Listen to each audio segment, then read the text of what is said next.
Bueno, yo en primer lugar me gustaría agradecer a Ramón por su tan generosa presentación.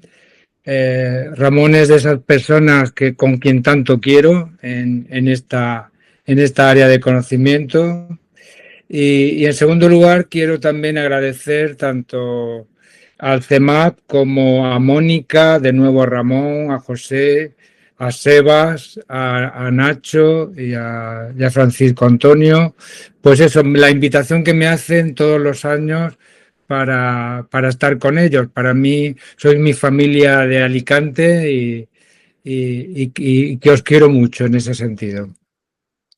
Yo, en primer lugar, me gustaría, antes de comenzar la exposición, la charla, quería comenzar con estas dos citas. Por una, la del escritor chileno Labatut, en la que nos dice que las cosas que se inventa la inteligencia artificial, llámese fuentes falsas, las citas mal atribuidas o incluso las equivocaciones que hacen, a veces lo que hacen son grandes hallazgos para la escritura literaria, ¿no? Y eso es algo de lo que voy a hablar a continuación. Y por otro lado, he seleccionado este texto de Villoro, de Juan, en el que dice pues que la lectura y la escritura no solo son meros procedimientos técnicos, sino que en el fondo es una actividad humana de interpretación, ¿no? Y que es algo que le falta a la máquina. Y yo creo que con esto, pues, doy un sesgo a la charla o a la conferencia que voy a compartir con todos. Y por ello, lo que sí que voy a presentar son un poco los resultados que hemos tenido en una de las primeras fases del proyecto I+D+I, del que lidero junto a mi colega Jen Mayuk, ¿no? Sobre el impacto que tiene la inteligencia artificial sobre la lectura literaria, y en este caso de la lectura literaria del canon hispanoamericano. Claro, yo por esto quiero comenzar haciendo un guiño a Borges y diciendo que si Borges ya vaticinó que Pierre Menard era el autor del Quijote, habiéndolo reescrito palabra por palabra, pero con un nuevo contexto de situación, y que esto lo había convertido en el autor del Quijote, yo también quiero hacer una pregunta o aprovechar esta reflexión de Borges para preguntar si realmente la inteligencia artificial dentro de la teoría borgiana se puede considerar también autora del Quijote, ¿no? ¿Qué ocurre cuando es la inteligencia artificial generativa la que reescribe el, el Quijote?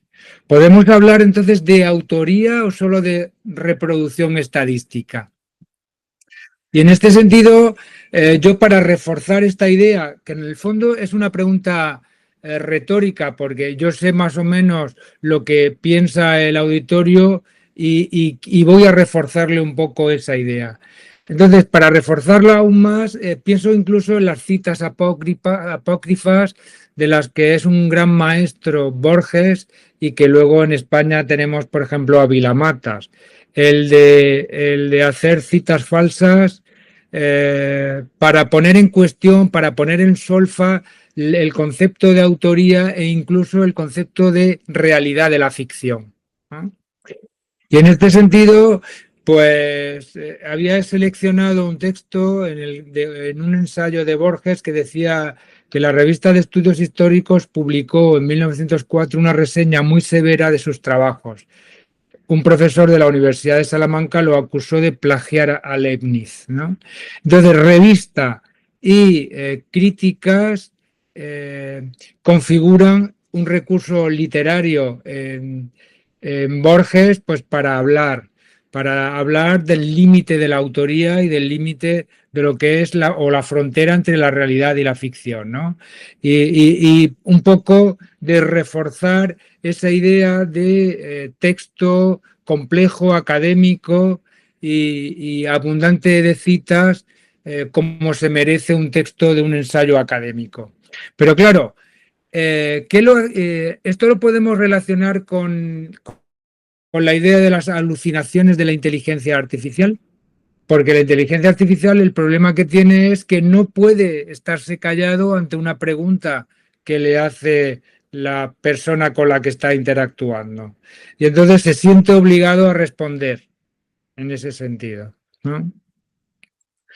Eh, Yo le hice una pregunta capciosa, bueno, una pregunta más que una trampa a la inteligencia artificial, y le dije, dime en qué año publicó su ensayo El laberinto de las máquinas pensantes. Y la inteligencia artificial me dijo que fue en el 68 cuando publicó un ensayo que nunca escribió Borges, ¿no? Y además dice que anticipaba el impacto de la inteligencia artificial en la literatura. Esto es plausible, pero incierto completamente, ¿no? No tiene ningún filtro a la hora de hacerlo. Por lo tanto, cuando hablamos de inteligencia artificial generativa, es verdad que puede ser la autora del Quijote, pero le falta algo fundamental, y es que le falta a la máquina la experiencia lectora y le falta el bagaje cultural y de experiencia estética y literaria que le pueda permitir convertirse en un escritor, aunque lo que haya hecho haya sido escribir o transcribir o reescribir palabra a palabra el texto de Borges, ¿no? Pero que en realidad lo único que consiste su proceso de escritura es en un cálculo estadístico o de probabilidad de qué va a ir surgiendo a lo largo del texto que va escribiendo. Entonces yo me voy a mover entre esa frontera, entre el concepto de reescribir un texto porque estamos en un contexto diferente, pero a la vez ante una obra, ante un autor no humano cuyo proceso es de probabilidad. Para ello, le elaboré un prompt y le pregunté, quiero que reescribas Funes el Memorioso. Y para reescribir Funes el Memorioso le puse pues una extensión de entre 900 y 1200 palabras. Eso sí, quería que fuese un narrador en primera persona, que tuviese un estilo ensayístico narrativo, con los recursos propios de Borges, desde las enumeraciones, paradojas, intertextos, la metáfora del infinito, los laberintos, etcétera, etcétera. Y como tema central, la tensión entre la memoria absoluta y la dificultad de abstraer y de abstraerse, ¿no? Entonces, con esto le dije, prepárame un comienzo de Funes el Memorioso. Y el resultado fue este. Lo recuerdo, yo no tengo derecho a pronunciar este verbo, pues nada se pierde en la memoria inagotable de la máquina. No lo voy a leer entero porque voy a decir algunas cuestiones sobre este texto. Claro, a mí me interesaba que él me dijera en qué elementos se había fijado a la hora de elaborar un texto así. Y entonces, bueno, para que vean la diferencia entre uno y otro, he intentado también copiar el original en este sentido, ¿no? Entonces le pregunté, bueno, ¿por qué has decidido que sea este el texto y este texto se acerca al de Borges? Y me dijo, sí, porque el comienzo tiene una declaración de modestia y la imposibilidad de apropiarse de un verbo absoluto, ¿no? Como nos recordaba Borges en su texto. Y en segundo lugar, dice, hace un uso del escenario cotidiano, pero transformándolo en un símbolo universal, en un lenguaje técnico misterioso, ¿no? En este caso a mí me gusta menos porque habla de la penumbra azulada de la pantalla, pero se lo perdono porque es una máquina. A continuación dice que también es plausible porque plantea la paradoja temporal y el recurso especular, el del espejo, el eco antes que la voz, y que es un elemento que aparece también en el cuento de Funes. Quiero ir rápido. Hay una enumeración infinita, el catálogo barroco de listas vertiginosas de Borges, del que tanto nos hablaba Humberto Eco. Y finalmente una clausura sentenciosa en la que hay una inversión de valores y el olvido de la virtud. Entonces, yo me pregunto, ¿realmente ha conseguido hacer un nuevo Funes el Memorioso? Y para ello, lo que para mí es una afirmación que pongo en cuarentena, yo necesitaba hacer una investigación que corroborara si es plausible o no esta reescritura del cuento. Y por ello he planteado dos investigaciones. La primera la he llamado estilo autorial y escritura por inteligencia artificial generativa.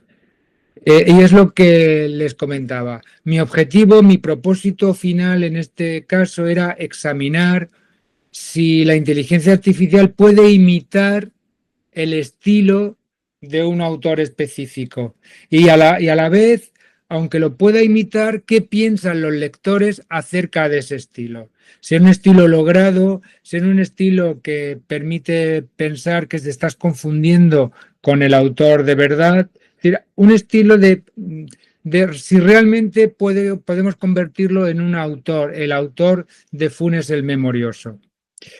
Y para ello, pues pensé, por un lado, evaluar hasta qué punto la inteligencia artificial puede imitar el estilo literario, si realmente existe lo que se llama pues los recursos estilísticos, los recursos retóricos vinculados al autor específico. Segundo, identificar qué rasgos del autor reproduce de una manera exitosa o no, y finalmente contrastar lo que dice la máquina con lo que perciben los lectores. Y para ello decidí, como ahora les comento, un diseño mixto con una investigación cualitativa por un lado y cuantitativa por otra. La cuantitativa, lo que yo lo quería era, en primer lugar, ver el análisis estilométrico, es decir, ver la longitud y variabilidad de las frases que había inventado la inteligencia artificial, si los conectores lógicos eran los conectores que utilizaban los autores hispanoamericanos, la densidad lógica, los neologismos que suelen utilizar, las combinaciones inesperadas, incluso los conceptos de ruptura sintáctica o la ruptura estilística que en un momento determinado un autor puede producir. Y lo hicimos sobre 5 autores: Borges, García Márquez, Mistral, Vallejo y otra más contemporánea en la que incluimos a Mariana Enríquez, ¿no? Por aquello de ver si en este abanico amplio podríamos sacar alguna conclusión o generalizaciones interesantes desde esta perspectiva. Y junto a este análisis cuantitativo, lo que nos interesaba era la percepción de los lectores. Queríamos saber si los lectores veían un texto sin decirles que era inteligencia artificial, si se acercaban o no a ese concepto estético de literariedad o a ese concepto de experiencia estética al leer el texto. Yo sé lo que ustedes piensan en estos momentos, pero yo quería comprobarlo de una forma científica. Desde el diseño cualitativo lo hicimos a través de 2 grupos. Decidí que quienes estaban más autorizados dentro del ámbito de los estudiantes eran los estudiantes de filología, que eran unos estudiantes que ya tienen cierto bagaje literario y que tienen conocimientos vinculados pues a los estilos de cada uno de los autores dentro del canon literario hispanoamericano. Y en segundo lugar, otro tipo de lectores no especializados, en los que luego les comentaré algunos en cuáles eran sus profesiones y de dónde los localizamos. Para ello hicimos también una encuesta estructurada en la que le preguntamos sobre todo el concepto de literariedad, si ellos tenían muy claro si eso era literatura o no. Por otro lado, ¿cuál le había producido más emoción estética? O sea, si realmente habían tenido una respuesta estética ante los textos, y luego si reconocían al autor. si reconocían al autor en este sentido.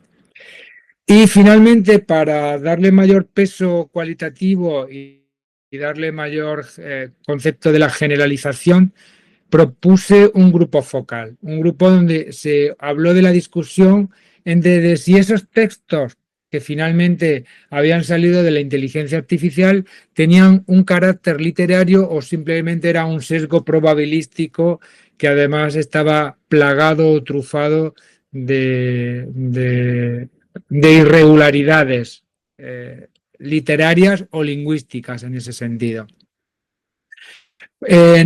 Mi idea era que en la triangulación hubiese un contraste entre lo que la máquina podía detectar desde el punto de vista cuantitativo entre oraciones, frases, recursos y tal, y luego lo que el lector podía reconocer, el lector humano podía reconocer si había sido una máquina el escritor o había sido Borges o Mariana Enríquez, ¿no? ¿Qué conseguimos desde el punto de vista cuantitativo? Pues bueno, les he puesto esta tabla, pero lo van a ver mucho más claro en los patrones que voy a definir. Por un lado, el autor, llegamos a la conclusión de que los textos del autor reales había una mayor variabilidad de recursos estilísticos, ¿no? Una mayor densidad del lenguaje y también ese concepto de la desviación, de ese concepto del distanciamiento a través de rupturas que podía generar en momentos determinados, ¿no? En cambio, la inteligencia artificial se mantuvo homogénea a lo largo de todo el proceso. Es decir, no tenía una idea humana de cómo escribir de una forma progresiva o de una forma regresiva. Todo era desde un pack, como algo compacto y homogéneo dentro de la escritura. Es verdad que estaba mucho mejor cohesionado, tenían muchos mejores conectores la inteligencia artificial que los textos escritos.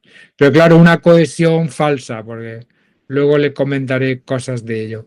Y luego que eran altamente previsibles. Eran textos en los que no podíamos decir que había una ruptura narrativa, una ruptura de cuestiones de recursos lingüísticos, sino todo era muy previsible y con una gran regularidad, ¿no? Regularidad, y ahí hemos puesto fría, ¿no? La frialdad en el texto. Si ven este radar en rojo, en azul encontramos cuál era el texto original y el rojo era lo que ha percibido a partir de los datos que le pudimos dar vinculados a la densidad de la obra, a las frases y tal. En cuanto al original, lo que detecta la máquina es que hay una mayor densidad léxica, por lo tanto, el texto de un autor humano tiene mayor densidad léxica, tiene mayor cantidad de neologismos y de una forma muy rara, también las frases son mucho más largas. En cambio, ¿dónde tenía la fuerza la inteligencia artificial? Pues como lo ven ahí, en el triángulo rojo eran sobre todo los conectores. Los conectores era el elemento que más diferenciaba con respecto al resto de cuestiones. ¿Sí?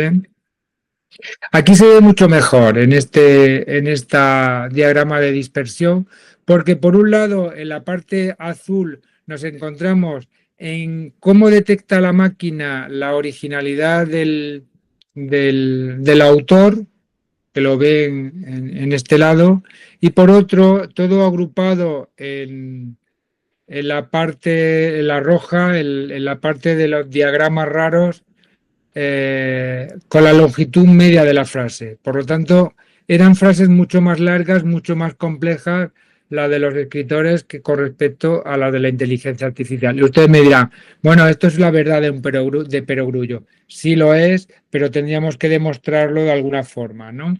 Que es verdad que cuando todos utilizamos la inteligencia artificial pensamos que nos está escribiendo muy bien, pero cuando de forma detallada hacemos una investigación cuantitativa de cuáles son las diferencias ya solamente hemos elegido unas variables específicas, pero con esas variables sí que nos dan ya una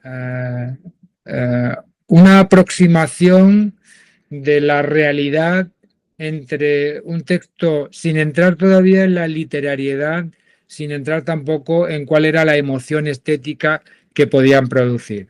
Por lo tanto, corrección gramatical, cohesión y continuidad léxica frente a la variación, riesgo y extrañeza. Riesgo en el sentido de que era mucho más rupturista con el lenguaje, el humano, y el distanciamiento del que les hablaba. En el ámbito o en el marco de la investigación cualitativa, cuando confrontamos estudiantes de filología y lectores no especializados, le dimos los textos tanto de los textos de los autores reales y los fuimos proporcionando unos y otros, sin necesidad de que fuesen de forma seguida. Es decir, empezamos por uno de Mariana Enríquez, luego pasamos a uno de inteligencia artificial, para que ellos no tuvieran constancia de dónde estaban los de inteligencia artificial, ¿no? Y la diferencia fue muy importante. En primer lugar, porque los de filología sí que acertaron el 85%, hubo algunas equivocaciones, sobre todo vinculadas a Mariana Enríquez y a Borges, y en cambio los lectores no especializados sí que tuvieron más dificultad a la hora de descubrir cuál era la inteligencia artificial y cuál no. Luego les explicaré por qué estos lectores no especializados.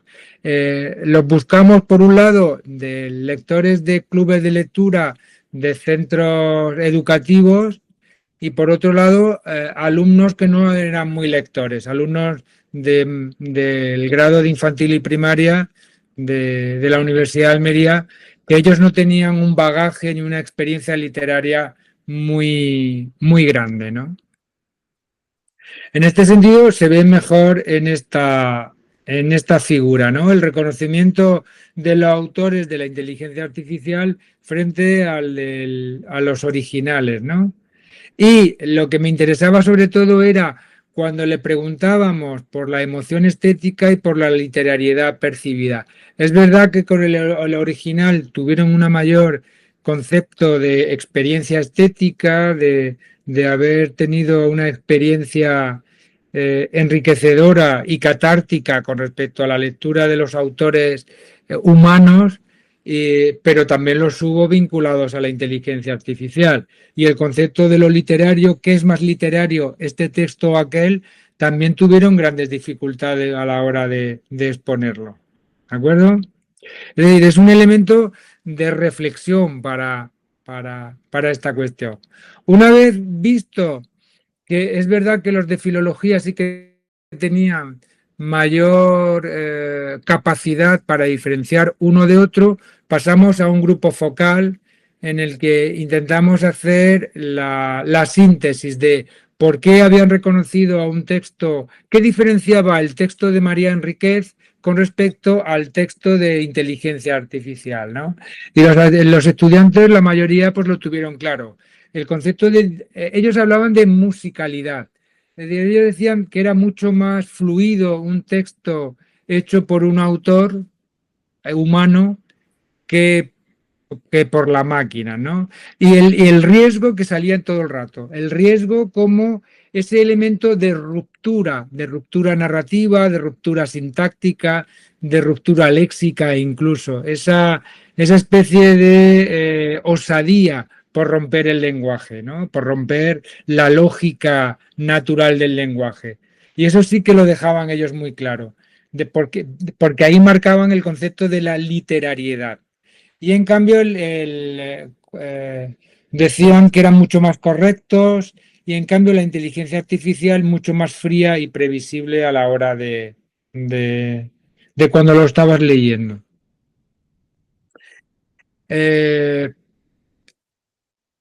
Preguntamos además en este concepto de la interpretación, pues la inteligencia artificial simula la corrección y la cohesión, muchas veces tiene una hipercorrección de la cohesión y pone a troche y moche una cantidad de marcadores discursivos que normalmente en los textos literarios no lo hay, no logra producir esa experiencia estética ni esa sensación de autoría, sobre todo en aquellos que eran lectores expertos frente a los otros que sí que lo eran, que no veían tanta diferencia entre el texto de inteligencia artificial y la escrita.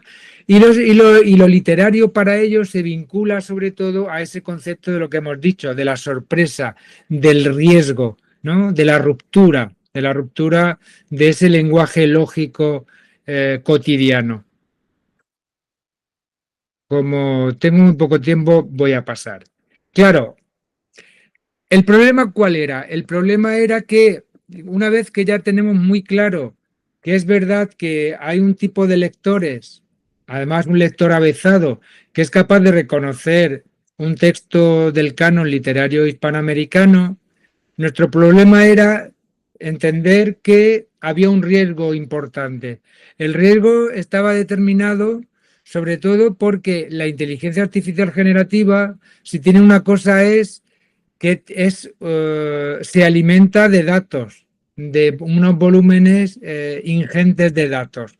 Pero claro, ¿y si esos volúmenes ingentes de datos está vinculado solo a una concepción de lo que es la literatura hispanoamericana, que es lo que nos pasaba, que es sobre todo el predominio del español, cuando hablamos de la literatura hispanoamericana o de ese canon literario hispanoamericano, se invisibilizaban autores periféricos, o sea, siempre sale, y son los ejemplos que he puesto yo además, sobre todo salen los clásicos de la literatura hispanoamericana, ¿no? Pero no salen otro tipo de autores que sí que tienen un bagaje importante y que están un poco silenciados dentro de este corpus que podemos decir colonial, si quiere.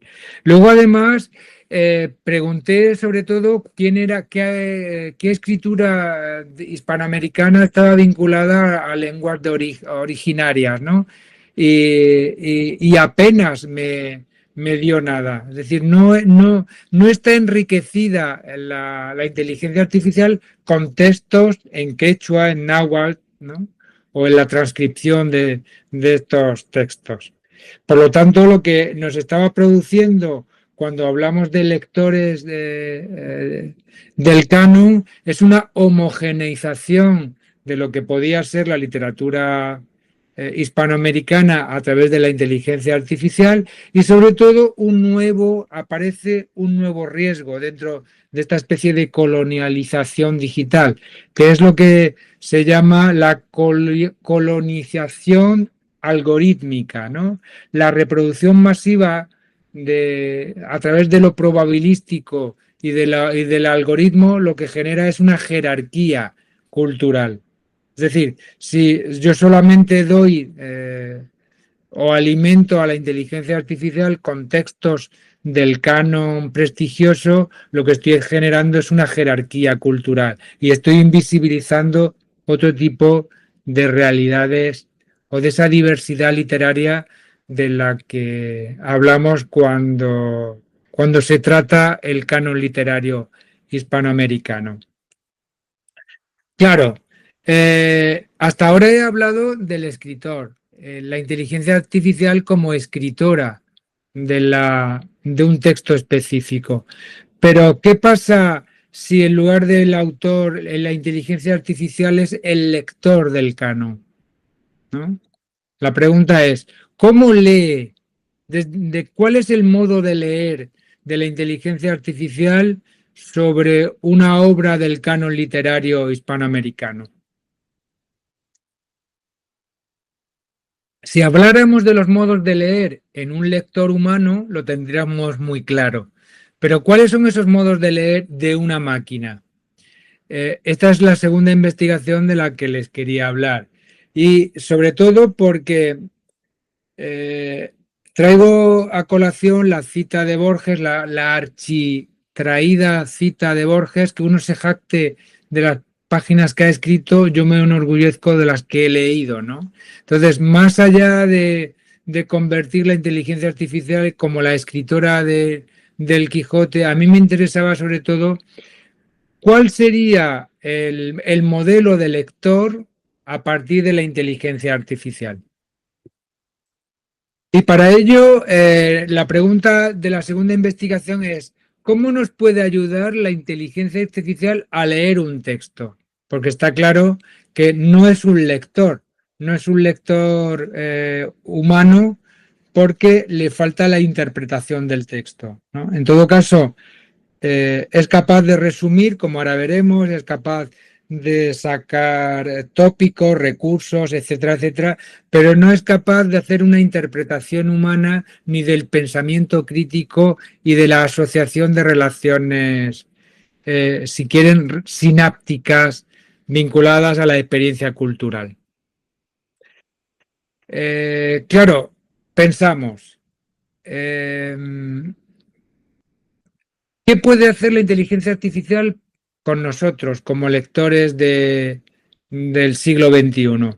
Pues todo lo tenemos muy claro. Todos hemos utilizado la inteligencia artificial en algún momento para que nos resuma el argumento, nos hable de los personajes de una obra, de la estructura narrativa. Voy a ir paso a paso cada uno de ellos para verlos sin general, porque luego quiero meterme de lleno en la investigación.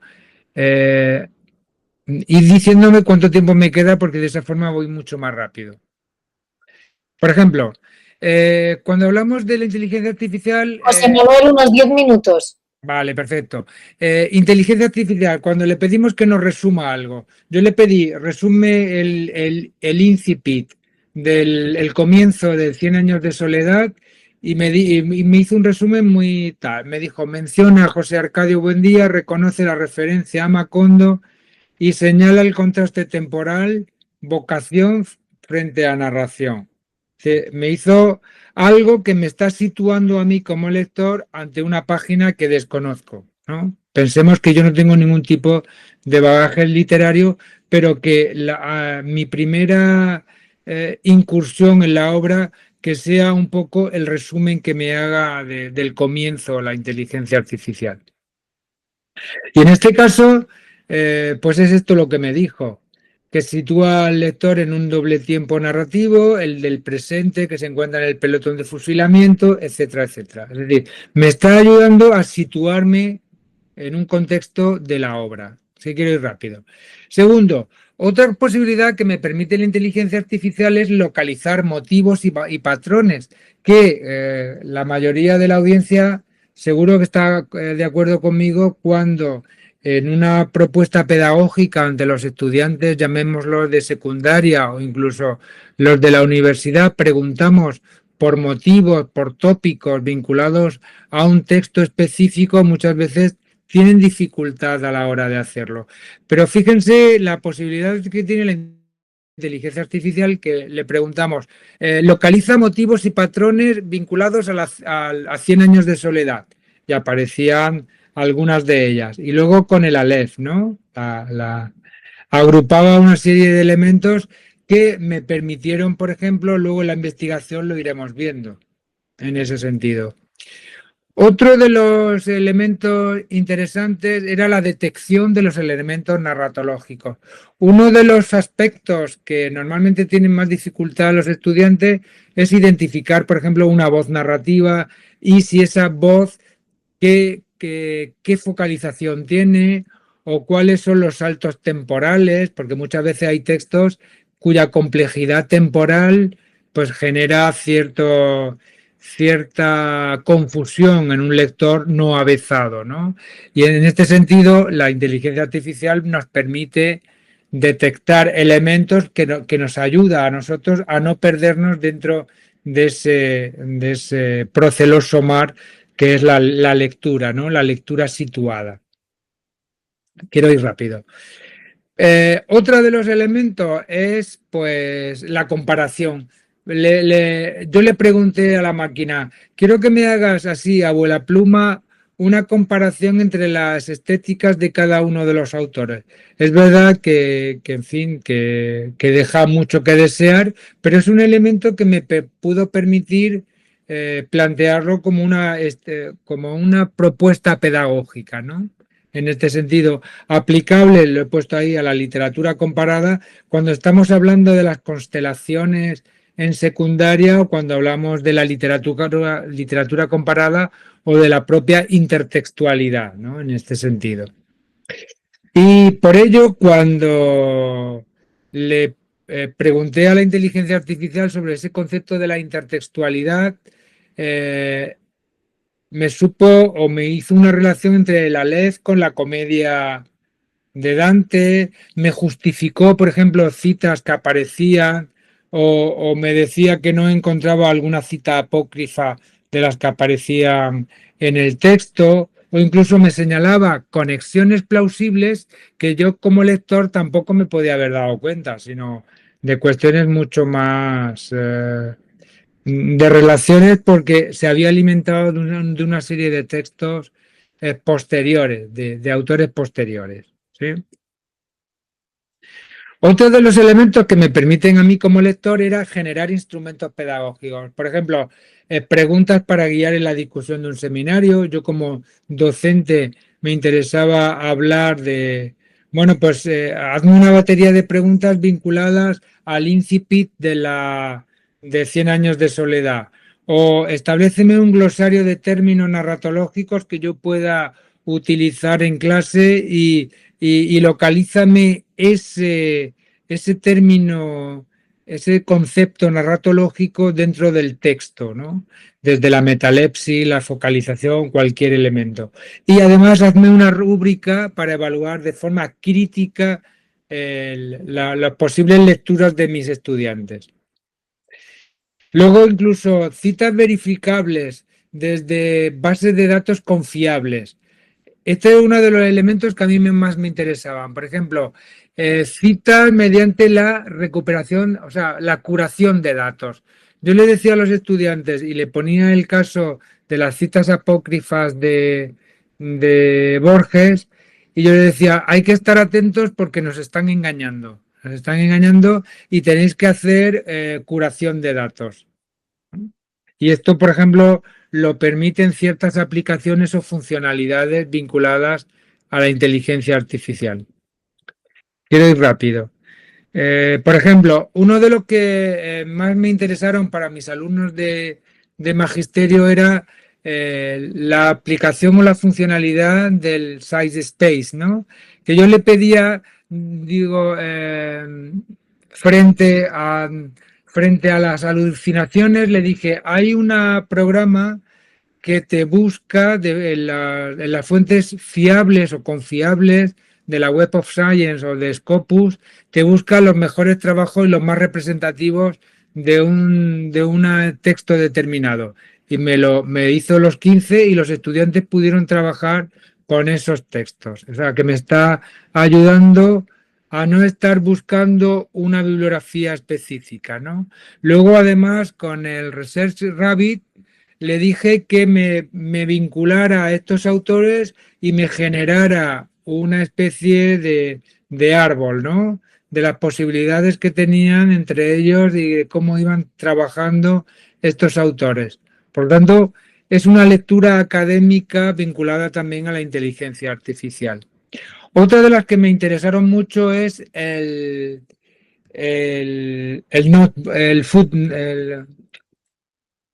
notebook, ¿no? Que no me salía, el notebook LM. Este además lo que te hace en el gratuito son 50 archivos que tú subes y ellos te lo pueden cotejar y si haces de pago llegan hasta los 300, creo que hasta los 300 archivos. Yo lo único que le pedí fue que me hiciera, por ejemplo, las notas a pie de página, la idea de las notas a pie de página de Borges como recurso estilístico y esos elementos paratextuales cómo funcionaban en el proceso de interpretación del texto. ¿Se oye? No se oye, José Manuel. Bueno, pues nada. No, no se Pues oye. nada, esto es que simplemente a Notebook le pedí que sobre un texto específico de una obra que me hiciera un vídeo en el que explicativo a los alumnos. Entonces, este era de ellos.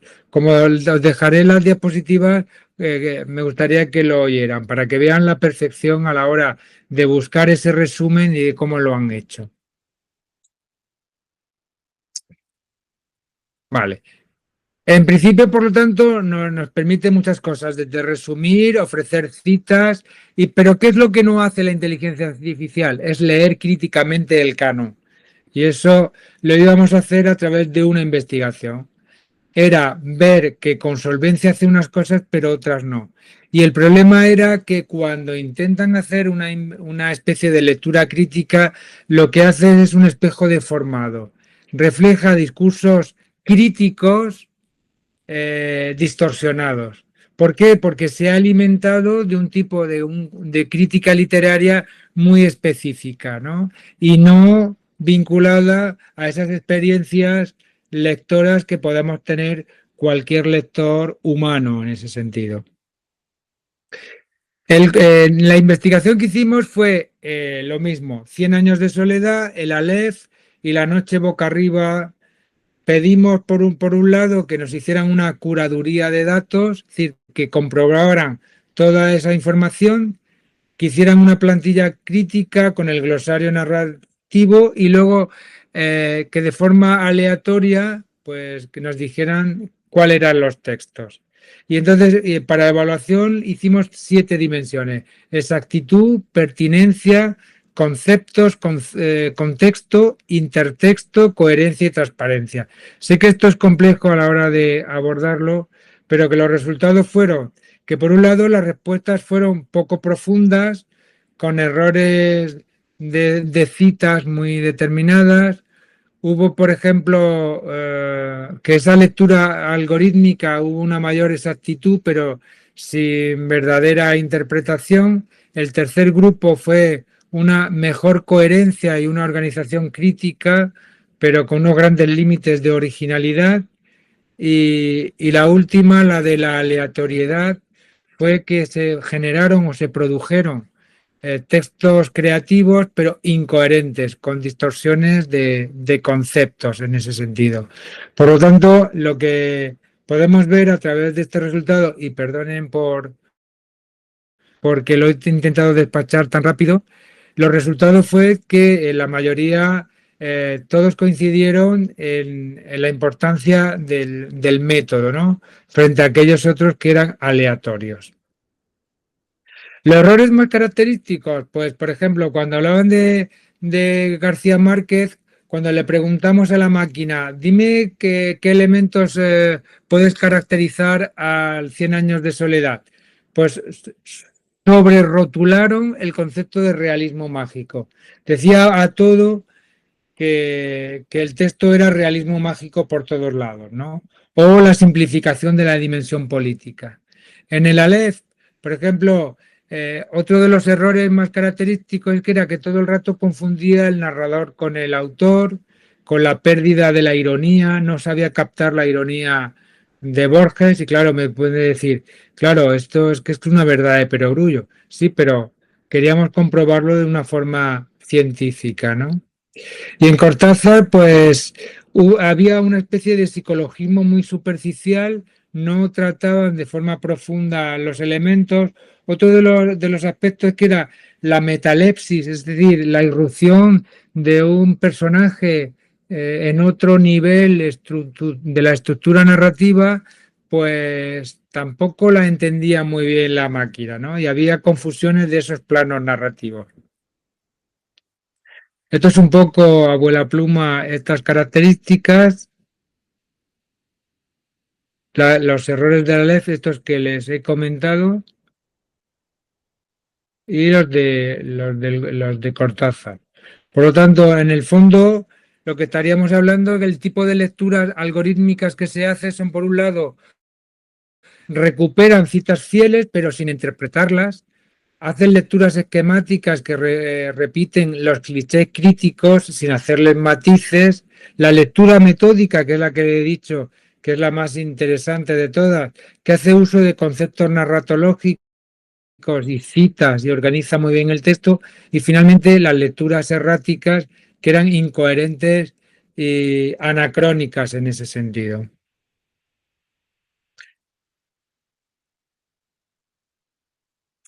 ¿Qué quiero decir con esto? Lo que en el fondo, lo que quiero dejar muy claro con esta exposición es que estamos ante un lector no humano, que es verdad que nosotros todos estamos pensando que tienen un tipo de lectura mucho, muy profunda y que no somos capaces de ser críticos con ello porque muchas veces los estudiantes piensan que la inteligencia artificial es el verbum Dei, la palabra de Dios, y sin embargo, pues actúan como un espejo deformante, ¿no? Un espejo deformante donde sí es verdad que te aportan elementos como clichés, recursos y te ayudan a hacer cosas, pero no son capaces de llegar más allá al proceso de reflexión crítica ni al proceso de interpretar el texto. Se quedan en la base de la comprensión textual, ¿no? Y porque no tienen ni la parte de la crítica cultural, ni siquiera las cuestiones vinculadas a la capacidad de relacionar experiencias lectoras que nos han enriquecido dentro de nuestra trayectoria lectora vital en cada uno de los estudiantes.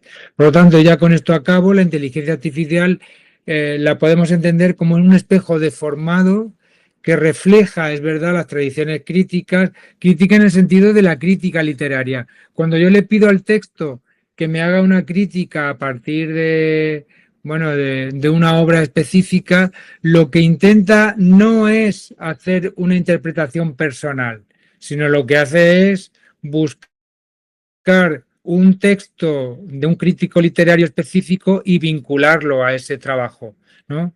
Y entonces ese es el problema de cuando le pedimos una reflexión crítica a la inteligencia artificial generativa. Por otro lado, la hipertrofia en las etiquetas. Es decir, como piensan que todos los textos del boom tienen que tener realismo mágico, el realismo mágico aparece en todos lados. Incluso ese concepto del psicologismo de Cortázar, pero desde un aporte muy superficial.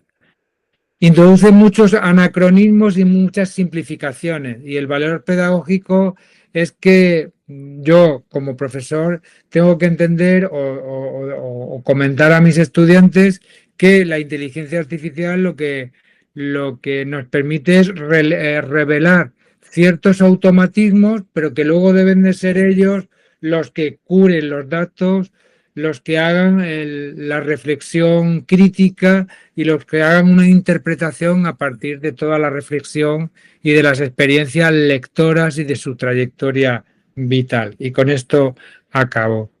Gracias.